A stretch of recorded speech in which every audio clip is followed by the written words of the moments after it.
નમસ્કાર, હું છું પ્રિયા અને તમે જોઈ રહ્યા છો જનતા કી જાણકારી ન્યૂઝ। નજર કરીએ આજના સમાચાર ઉપર। બોટાદ જિલ્લાના રાણપુર શહેર તાલુકા કક્ષાનું ગામ છે। 30,000 કરતાં વધુ વસ્તી ધરાવતું રાણપુર ગામ છે। રાણપુર શહેરમાં તાલુકા સહિત આસપાસના 70 જેટલા ગામોને જોડતો રાણપુર તાલુકો છે। ત્યારે રાણપુર શહેરમાં રેલવે સ્ટેશન ખાતે રેલવે વિભાગ દ્વારા લાંબા અંતરની ટ્રેનોને રાણપુરમાં સ્ટોપેજ આપવામાં આવતું નથી। હાલ રેલવે વિભાગ દ્વારા ભાવનગર અયોધ્યા નવી ટ્રેન શરૂ કરવામાં આવી છે। આ ટ્રેનને રાણપુરમાં સ્ટોપેજ આપવામાં આવ્યું નથી। ઉદ્યોગ ક્ષેત્રે રાણપુરનું વિશ્વ લેવલે નામ છે। મોટા ઉદ્યોગો રાણપુર શહેરમાં આવેલા છે। ત્યારે આ નવી શરૂ થયેલી ભાવનગર અયોધ્યા ટ્રેનને રાણપુરમાં સ્ટોપેજ આપવાની માંગ સાથે રાણપુર વેપારી મંડળ દ્વારા ભાવનગર રેલવે ડિવિઝનને આવેદનપત્ર આપવામાં આવ્યું છે। રાણપુર વેપારી મંડળના આગેવાનોએ તેમજ ગામ લોકોએ રાણપુર રેલવે સ્ટેશન ખાતે સ્ટેશન માસ્તરને આવેદનપત્ર આપ્યું છે। રાણપુર શહેરના અને પંથકના અને તાલુકાના લોકો ભગવાન શ્રીરામના દર્શન કરવા માટે અયોધ્યા જવા માંગતા હોય છે અને મોટી સંખ્યામાં લોકો અયોધ્યા જતા હોય છે। સાથે આ ટ્રેન અજમેર થઈને જતી હોય મુસ્લિમ લોકોને પણ અજમેર જવા માટે સરળ બની શકે છે।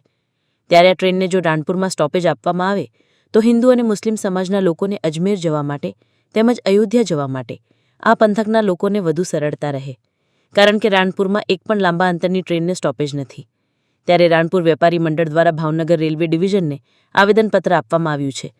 આ ભાવનગર અયોધ્યા ટ્રેનને રાણપુરમાં સ્ટોપેજ આપવામાં આવે અને જો આ ટ્રેનને રાણપુર રેલવે સ્ટેશન ખાતે સ્ટોપેજ આપવામાં નહીં આવે તો આગામી દિવસોમાં ગાંધી ચિંધ્યા માર્ગે આંદોલન કરવામાં આવશે અને રાણપુર બંધનું એલાન પણ આપવાની વેપારી મંડળે ચીમકી ઉચ્ચારી છે।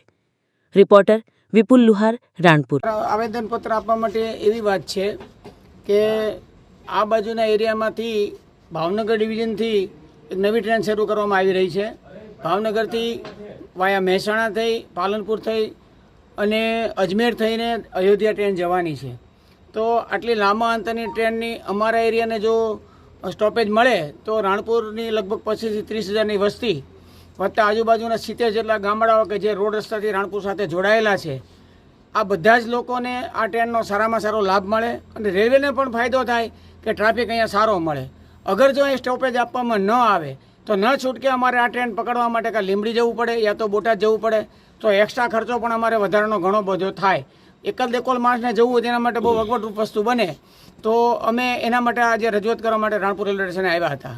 જો રેલવે તંત્ર દ્વારા આ ટ્રેનનો સ્ટોપેજ આપવામાં નહીં આવે તો કોઈ આંદોલનની કોઈ તૈયારી કરી કોઈ? આ માટે અમે બનતી ઘણી બધી કોશિશ કરીશું। સંસદ સભ્યશ્રીને, ધારાસભ્યશ્રીને, ભારત સરકાર સુધી અમે રજૂઆત કરીશું। તેમ છતાં જો અમારી લાગણીને અને માગણીને સ્વીકારવામાં નહીં આવે તો અમે ઉગ્ર પગલાં લઈશું, ગાંધી ચિંધ્યા માર્ગે આંદોલન પણ કરશું અને રાણપુર બંધનું એલાન પણ આપશું।